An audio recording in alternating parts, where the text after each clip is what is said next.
With one heart, all these joined constantly in prayer, together with some women, including Mary, the mother of Jesus, and with his brothers.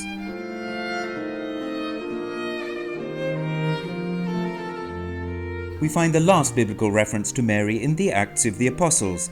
It is in the Apocryphal literature, however, that the final moments of her earthly life are described.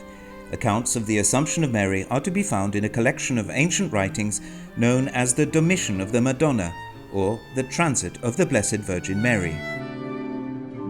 Events that are echoed by the stones of Jerusalem, by its land, and by the sanctuaries erected at the places where the traditions have been handed down over the centuries. Take the Virgin Mary this morning and leave Jerusalem on the road that leads to the beginning of the valley at the foot of the Mount of Olives. There are 3 caves there, a large outside one, and a second one inside, and an even smaller one inside that one. On the east wall of the latter there is a raised bench. Come and lay the Blessed One on that bench.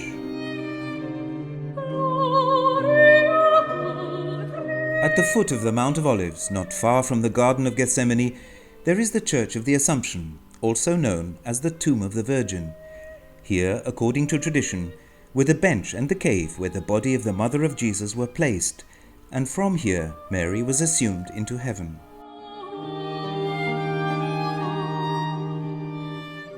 According to the Apocrypha, it was from here that the Blessed Virgin was transported after closing her eyes. According to the earliest Jerusalem community, Maria died on Mount Zion, and so here, just a few steps from the upper room, the Church of the Dormition is located. It was built in the early 1900s and was entrusted to German Benedictine monks. The sanctuary embodies a memory that was held in the 12th century when the Crusaders built a large church on Mount Zion, which enclosed the place of the Last Supper and the traditional place of Mary's Assumption. Exaltata est sancta Dei genetrix super chorus angelorum. The Mother of God has been glorified above the angelic hosts, read an inscription in a niche of the basilica that fell into ruins after the defeat of the Crusaders. The memorial of the Virgin's Dormition was abandoned until 1898, when the German Emperor Wilhelm II visited the holy places. He was granted this part of Zion by Sultan Abdul Hamid and gave it to the Catholics. In a few years the church was built. In the crypt there is a statue of the Virgin lying on a sarcophagus covered with a mosaic.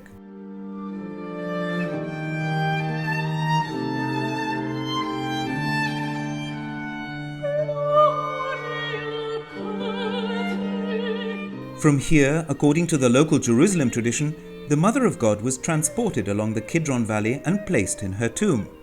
Venerated by the Judeo-Christian community from the very beginning, the tomb of the Virgin was transformed into a cave church and then consecrated to the Mother of God in the 5th century by Juvenal, the Bishop of Jerusalem. The Emperor Mauritius, a few decades later, built a new edifice whose crypt contained the original church housing the tomb. The upper part was destroyed by the Persians and then rebuilt by the Crusaders, who entrusted the place to the care of the Benedictines. The new upper church was joined to the crypt by an imposing staircase, the only thing apart from the facade that was saved after the devastation following the occupation of Jerusalem by Saladin. The stones of the upper church and the Benedictine abbey were used to repair the walls of the city, while the crypt was not touched, out of respect for Mary, a woman revered even within Islam.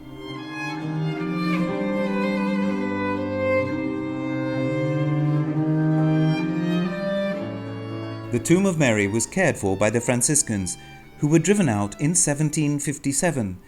Today the basilica is administered by the Greek and Armenian Orthodox communities, and only on the Feast of the Assumption are the Catholics allowed to hold a brief liturgy at this empty tomb.